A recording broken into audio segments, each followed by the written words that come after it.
ମୋ ମା ସିନ୍ଥିରେ ମଥାରେ ବେକରେ ହସ୍ତର ଚୁଡ଼ିରେ ଆଉ କାନ ପାଖରେ 5 ଜାଗା ବୁଝିଲ। ହଁ ପତି ସତୀ ଭକ୍ତି ମୁକ୍ତି ଶ୍ରୁତି 5 ଜାଗାରେ ନାରୀ ସିନ୍ଦୁର ଲଗାଏ। ସିନ୍ଦୁରଟା ଆସିଲା କେଉଁଠୁ? ଏତେ ରଙ୍ଗ ଧାଉ ଧାଉ ସିନ୍ଦୁରର ରଙ୍ଗଟା କାହିଁ ଲାଲ ହେଲା? ଏଟା ରହିବ? ହଉ ନାଇଁ ଏ କଥାରେ ବି ସମାଧାନ କରିବା ନା।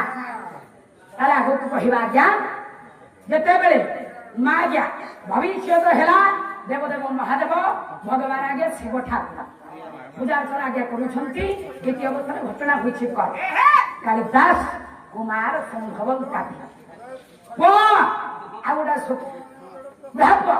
ଶ୍ଲୋକ ମାନେ ସେଇ ସମୟରେ ମା ଯେତେବେଳେ ପୂଜା କରୁଛନ୍ତି ମହାଦେବକୁ ଘଟଣା ଆଜ୍ଞା ହଉଛି ପ୍ରକୃତ ତାର ଦିବ୍ୟ କରିছিল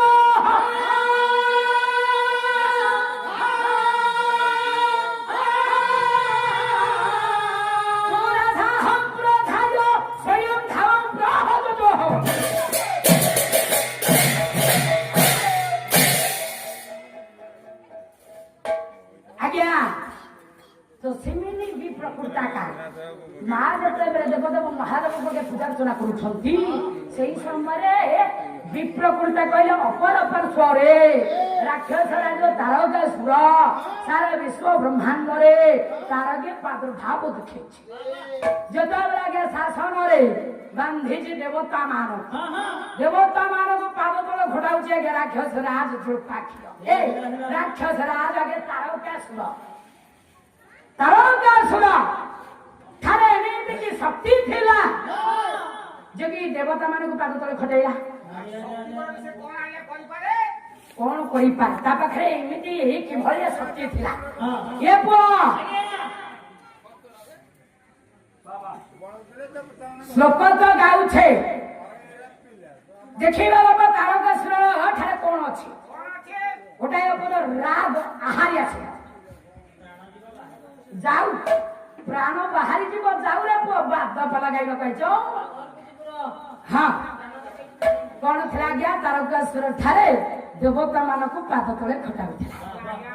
କଣ ଆଜ୍ଞା ଅଛି? ଭୂଦର